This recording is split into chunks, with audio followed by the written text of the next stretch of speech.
Hello and welcome to the GSMC Chip Shot Football Podcast presented by the GSMC Sports Network. I'm your host Manny Maradiege, today live on April 17th with another episode to talk around news stories and topics that have been circling around the NFL. Starting off today with the Giants quarterback, Daniel Jones. We're going to get into him and what he said earlier in this week with spring practices going on. He commented on his rehab and his situation with the Giants. We're going to get into that.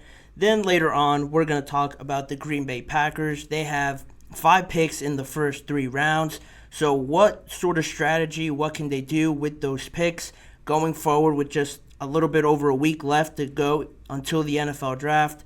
We're going to talk about what they're looking at with those picks before wrapping it all up with more on Deion Sanders and the college scene, what he said specifically about NFL teams and them allegedly putting out bad information that hurts the draft stocks of certain players in the draft. He sounds off on it, gives some reasons, and just some talk about that. That's coming towards the end of the show. And before I jump into the first segment, please remember to like, follow, and subscribe to the GSMC Chip Shot Football Podcast. And also, as I always remind you guys, if you have any questions or comments during today's show, use the tip and donations link on your screen right now, GSMCPodcast.net. With any of those, using that link makes me able to read your question out loud. Once it pops up in my chat box, we can use that, carry the conversation elsewhere, and make it just more engaging. I think it's more fun this way.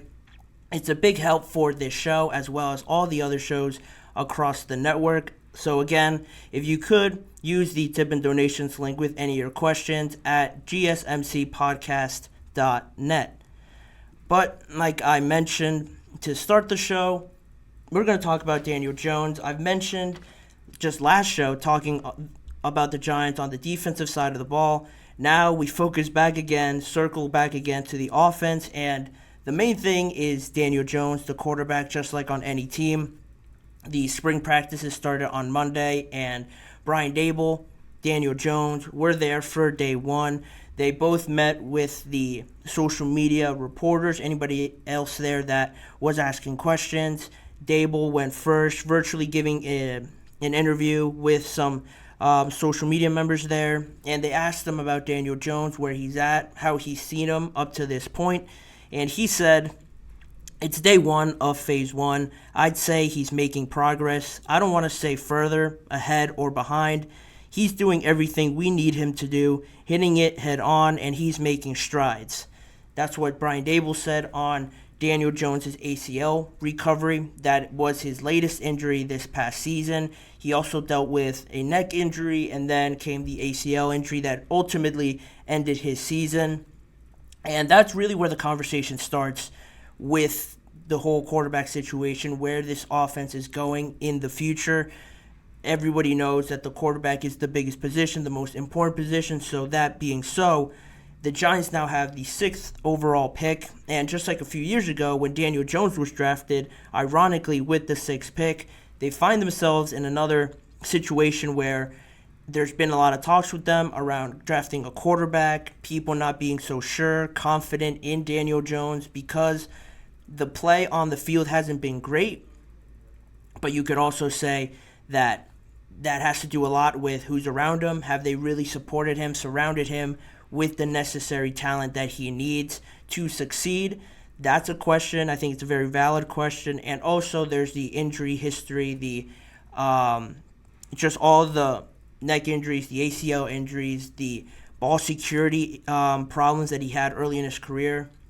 All of that wrapped into one to get to where we are now at this point where Daniel Jones, there are some people that back him while others would like to see a quarterback get drafted.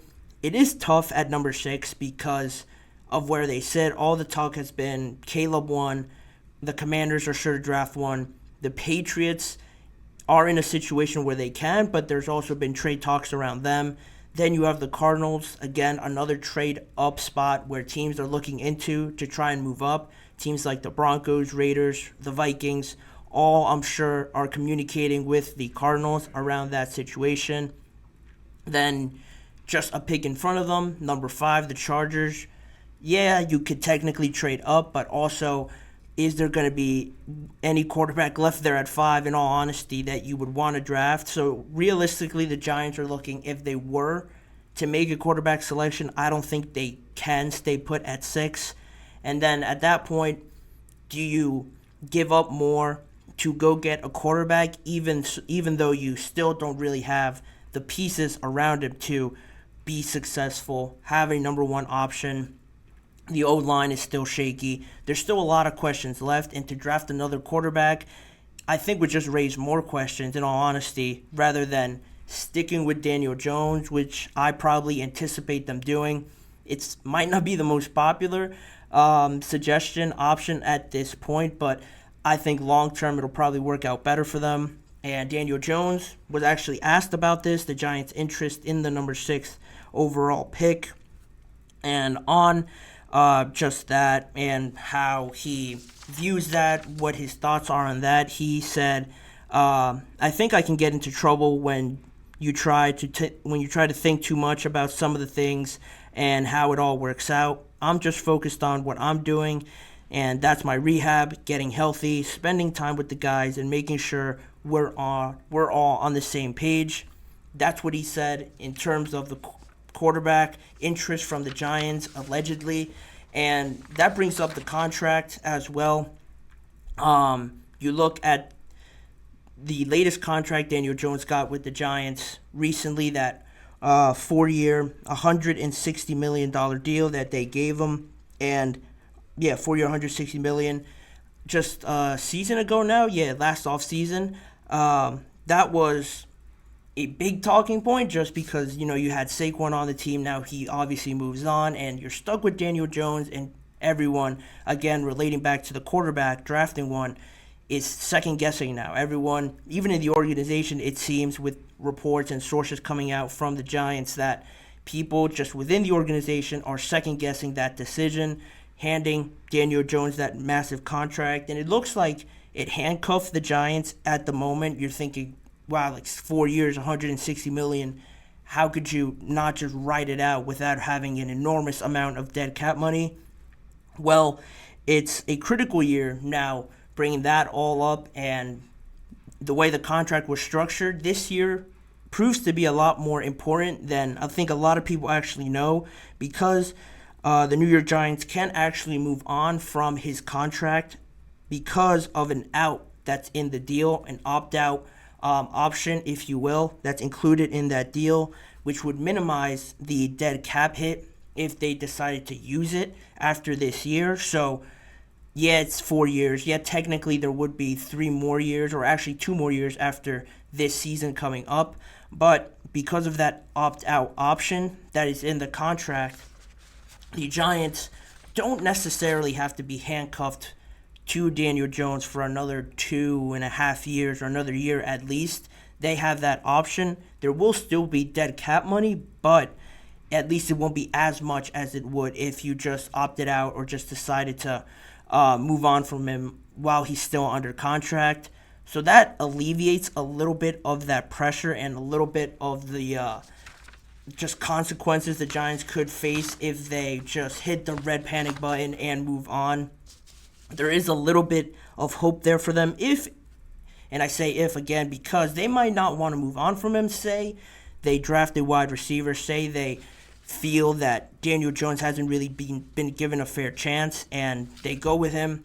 They decide to put their trust in him this year, get him a number 1 receiver, maybe make some more moves in free agency, and he looks a little bit decent. He looked great. Not this past season, the year before with Saquon, when they went to the playoffs, when they beat the Vikings on the road. That just doesn't really happen out of nowhere, out of thin air. It was the first year. Everyone's feeling good about it. The second year didn't turn out great, but they have an opportunity now to support Daniel Jones and really limit and eliminate all the excuses there are, which is the ultimate point. Up till now, like I mentioned, people could defend him and say they didn't have the weapons, the O-line, the support around him. It all wasn't looking great. Now you get him a receiver, and like I mentioned, add some other pieces maybe in free agency.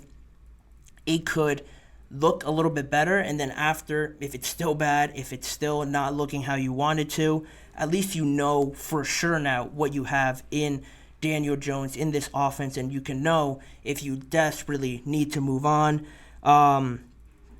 He has been dealing with injuries as well, so that's another thing. If he could stay healthy, that'll help his case. Leading up to this year, on top of the ACL, which caused them to miss the rest of the season, Daniel Jones missed 3 games with a neck injury earlier in the year. And he said, just quickly on that, he said his neck is feeling 100%. It was just more of a stinger type of injury with his neck, pretty common in football, and it all feels great from that standpoint from him. So that's a good thing for him as he continues to recover from his ACL injury. And when he decides to come back, or when he's able to come back, I should say, I think he was targeting the start of training camp or around there. So that's a month or 2 away. That's something to look out for, and trying to see where he is from that standpoint. They're only just at the beginning of this thing, and there is a lot of talk right now. And just to sum it up all in a sort of decisive sort of way, if you're the Giants, when do you sort of make that decision to use or to move on from Daniel Jones? Use that opt-out option like I mentioned. It'll be interesting to see how it develops over the season. I'm sure that sort of decision happens midway, at least at the earliest, for the New York Giants, or maybe even earlier. But if you decide to go that, you have to be sure of it, and you have to have some sort of plan if you do decide to opt out after this year, what your options are. I'm not saying it could lead to tanking, to trying to find another avenue that way to ensure you get a better quarterback, but that sort of decision, just thinking about this whole issue with Daniel Jones, that's something I thought was interesting, just thinking about when the Giants make that determination of, all right, it's not working out, we're just going to move on. At what point during the season is that going to come? That's going to be something to look out for. And again, if they still get a receiver and the offense isn't still ideal, because I don't think it will be, even if they get Malik Neighbors or Marvin Harrison or somebody like that, it still wouldn't be ideal. And then is it fair to still judge Daniel Jones with not the best situation? It's better, but it's not great. Is it fair to judge him off of that? It might not be, in all honesty, but, the Giants, quite frankly, just don't have all this time to continue to be below 500, be okay in some games, then be really bad. Time is running out because of Brian Daboll, Joe Shane. They are not on the hot seat, I don't want to say, but they are sort of being looked at now as, where do we go? How do we get better at this point and not just stay the same? That all has to take into account in this decision, and the draft will clear up a lot of that, where they feel, how they feel about Daniel Jones. If they're going to move on this year with him, they sound like they will, but actions speak louder than words. So we're just going to have to wait to see what the Giants do in the draft. Just a little bit over a week now, 8 days exactly, until the first round of the NFL draft. But as we move on with this show, we have a lot more to talk about. After the break, I'm going to get into the Cowboys once again, specifically Stephen Jones. He appeared on a radio show yesterday talking about their quiet offseason. He gave some reasons, and he also went on a little bit further on how they're looking to fix their offensive line after a couple of very important departures in free agency. So stick around for all of that. We're just getting started today on the GSMC Chip Shot Football Podcast.